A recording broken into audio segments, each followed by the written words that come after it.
एक खूबसूरत सल्तनत में नेक दिल बादशाह और मलिका हुकूमत करते थे, जिनका एक ही बेटा था, शहजादा अरहम। वो बहादुर और खूबसूरत था और रोज जंगल में शिकार करने जाता था। एक दिन मलिका ने उसे पास बिठाकर नरमी से कहा, बेटे, जंगल के मशरिक की तरफ कभी शिकार खेलने ना जाना। हाँ माँ, जंगल के मशरिक में क्या है, मैं वहां क्यों नहीं जा सकता हूँ? बस बेटा, तुम वहां नहीं जाओगे। कुछ दिन तक शहजादी ने माँ की बात मानी, मगर एक दिन शिकार करते हुए उसके दिल में सवाल जागा। आखिर माँ मुझे जंगल के मशरिक की तरफ क्यों नहीं जाने देती? एक दिन शहजादा जंगल के मशरिक में शिकार के लिए आया। जंगल में दाखिल हुआ तो देखा कि वहाँ सिर्फ तोते थे, बेशुमार तोते। उसने तीर चलाया, सारे तोते आसमान की तरफ उड़ गए, सिर्फ एक तोता रह गया। वो बहुत खूबसूरत था, वो बाकी तोतों का बादशाह था। उसका नाम था हीरामन तोता। हीरामन तोते ने गुस्से से आवाज लगाई, रुक जाओ, अगर अब मुझे छोड़ कर गए तो मैं शहजादी हुरीन को बता दूंगा। कौन है शहजादी हुरीन?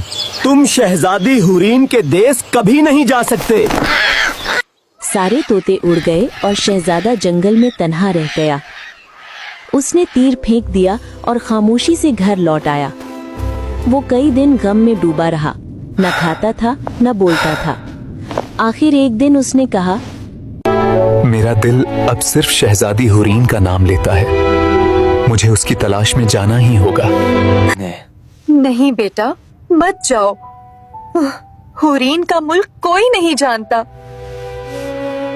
अगर मैं जिंदा रहा तो वापस आऊंगा, अगर मर गया तो भी मेरा दिल बेचैन नहीं रहेगा।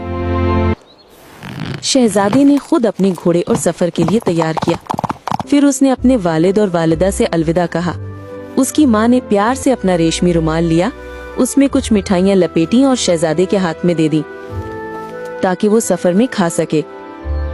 शहजादे ने अपना सफर शुरू किया और चलता गया, यहाँ तक कि वो एक खूबसूरत जंगल में पहुँचा।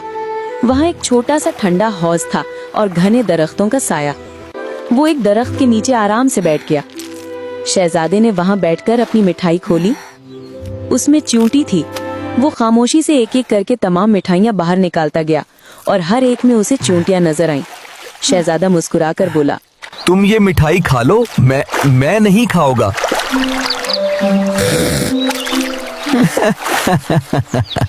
शहजादे, तुमने आज हमारे साथ हमदर्दी और रहम का सलूक करके हमारी मदद की है। एक दिन हम भी तुम्हारी मदद करके तुम्हारा साथ देंगे। शहजादे ने चींटियों के बादशाह का शुक्रिया अदा किया, घोड़े पर सवार हुआ और सफर जारी रखा। चलते चलते वो एक घने जंगल में पहुंचा। वहां उसने एक शेर देखा जो जोर जोर से धाड़ रहा था। शहजादा शेर के पास गया और बोला,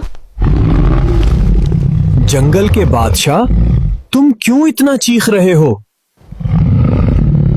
शहजादे, मेरे पाँव में एक कांटा 12 साल से चबा हुआ है, जो कि मुझे बहुत तकलीफ